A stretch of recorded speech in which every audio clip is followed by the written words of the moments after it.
Hello, this is Tony Heller from RealClimateScience.com, setting the record straight about a lot of things. H.L. Mencken said, "The urge to save humanity is almost always only a false face for the urge to rule it. Power is what all messiahs really seek, not the chance to serve." A few months ago, climate crazies in Australia blocked the streets for weeks. They kept people from getting to work, they kept people from shopping, they kept ambulances from coming through. Their goal was to completely disrupt civilization. This was allowed to go on by government for weeks because it was said that they were exercising their legitimate and inalienable right to protest.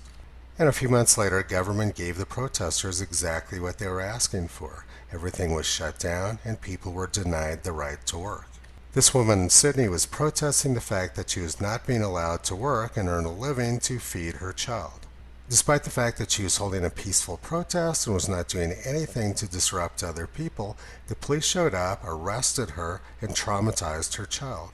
Suddenly, the inalienable human right to protest no longer existed.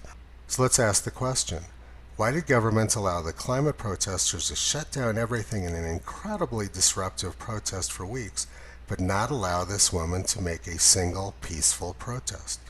The answer is simple. The climate protesters wanted to give the government more power, and by contrast, this woman was protesting what she believed to be government overreach. This woman wasn't a threat to public health or safety. All she wanted to do was feed her child. But she was a threat to government power and control. This is exactly what H.L. Mencken was saying. Leftists aren't saving the world from an invisible greenhouse gas molecule. What they're doing is seeking power. Now let's come across the ocean to the United States. 3 weeks ago, this Dallas salon owner was arrested for trying to feed her kids. The activist leftist judge sentenced her to a large fine and jail time. Trying to earn an honest living to feed your family became a crime in both Australia and parts of the United States.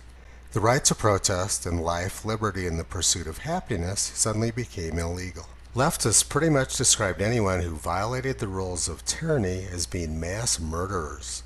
A few days ago, one of my best friends was physically assaulted by another customer in a Colorado supermarket. His crime was not wearing a mask. There was no mask rule in the supermarket, but this customer took it on himself to save the world. To their credit, Whole Foods Market caught the whole thing on tape and offered to file charges against the perpetrator of the assault.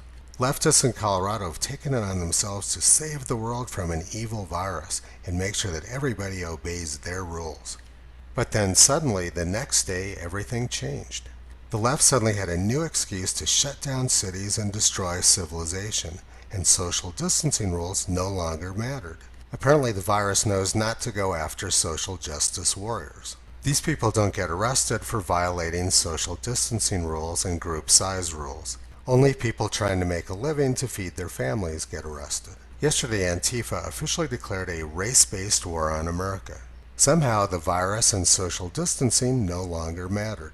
The left is not trying to protect civilization from carbon dioxide, and the left is also not trying to protect civilization from a virus. What they seek is power and control. I've been around leftists my entire life, and I've seen that they're willing to change their opinion as many times as necessary to retain power.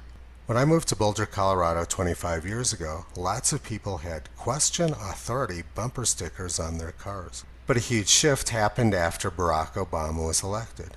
Suddenly it became the rule that you are not allowed to question authority anymore. If climate fraudster Michael Mann says something, it's not allowed to be questioned. It doesn't matter how ridiculous or dishonest his statement is. The press and the political left treat this clown as some sort of god. Leftists are involved in a lot of really dangerous things right now. These things are uncomfortable to look at, and many people have chosen to close their eyes and pretend they don't see them. 225 years ago, Edmund Burke said, "The only thing necessary for the triumph of evil is for good men to do nothing." And history shows us that's exactly what's happened every time evil has won. Good men felt uncomfortable and chose to look away. A long time ago, I made a decision that if information I was receiving made me feel uncomfortable, I would not run away from it. Rather, I would take a look at it closely and try to understand exactly why it was making me feel uncomfortable. Being unafraid is the only way to get to the truth and stop the spread of evil. Over the past 12 years, my pursuit of truth has been extremely costly. But that's a decision I voluntarily and happily made because I'm determined to do whatever I can to stop the spread of evil. I couldn't live with myself if I didn't feel like I was doing the right thing. Come join me and Toto at realclimatescience.com. We've been pulling back the curtain on junk science and propaganda for a long time.